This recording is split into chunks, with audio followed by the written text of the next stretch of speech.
আপনারা দেখতে পাচ্ছেন এই কুমিল্লা কোটবাড়ি বিশ্ব রোড এলাকায় একটি ভ্যানে আগুন লাগিয়ে দেওয়া হয়েছে। আন্দোলনকারীরা এই ভ্যানটিতে আগুন লাগিয়ে দিয়েছে। আপনারা জানেন আজ দুপুর 12:30 থেকে মুহুর্মুহু সংঘর্ষ, দফায় দফায় সংঘর্ষ, ধাওয়া পাল্টা ধাওয়ার ঘটনা ঘটেছে।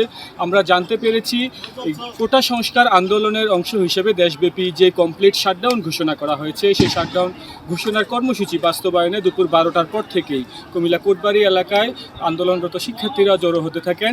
পুলিশ অপরদিকে তাদেরকে নিবৃত করার জন্য জড়ো হতে থাকেন। তো সময় যত বাড়তে থাকে ওই শিক্ষার্থীরা তখন মহাসড়ক অবরোধের চেষ্টা করে। পুলিশও তাদেরকে নিবৃত করতে টিয়ারশেল নিক্ষেপ করে এবং এই টিয়ারশেল নিক্ষেপ, ইটপাটকেল নিক্ষেপ, দুই পক্ষের এই ধাওয়া পাল্টা ধাওয়ার মধ্য দিয়ে কিন্তু এখনও পর্যন্ত থমথমে অবস্থা বিরাজ করছে কুমিল্লা কোটবাড়ি এলাকায়। আর পাশাপাশি আমরা এ পর্যন্ত জানতে পেরেছি অন্তত 9 জন শিক্ষার্থী আহত হয়েছেন, 2 জন পুলিশ সদস্য আহত হয়েছেন।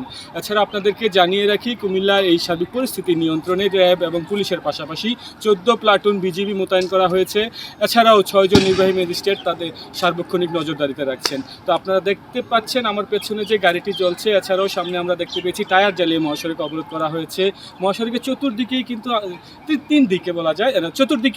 চতুর্দিকে আন্দোলনকারীরা ঘিরে রেখেছেন, পুলিশ তাদেরকে নিবৃত করার চেষ্টা করছে। তো এই ছিল সর্বশেষ।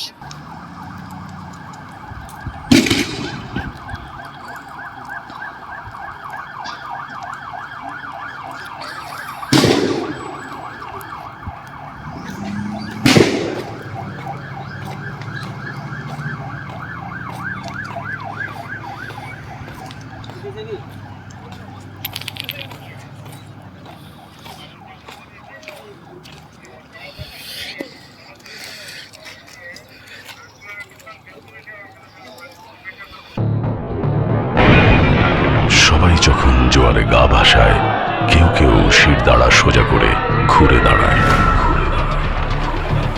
সময় যেখানে প্রতিনিয়ত হার মেনে নিতে শেখায়, কেউ কেউ চ্যালেঞ্জ ছুড়ে দেয়।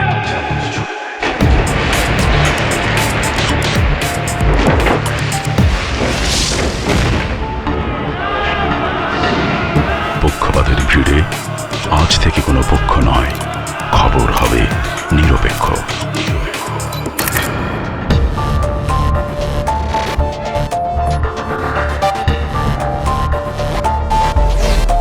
বানোয়াট তথ্যবাদ, খবর হবে নিখাত।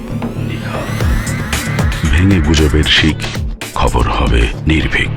এলো মুক্ত চিন্তার স্বাধীন দৈনিক খবরের কাগজ। এখন খবর হবে নিখাত, নির্ভীক, নিরপেক্ষ।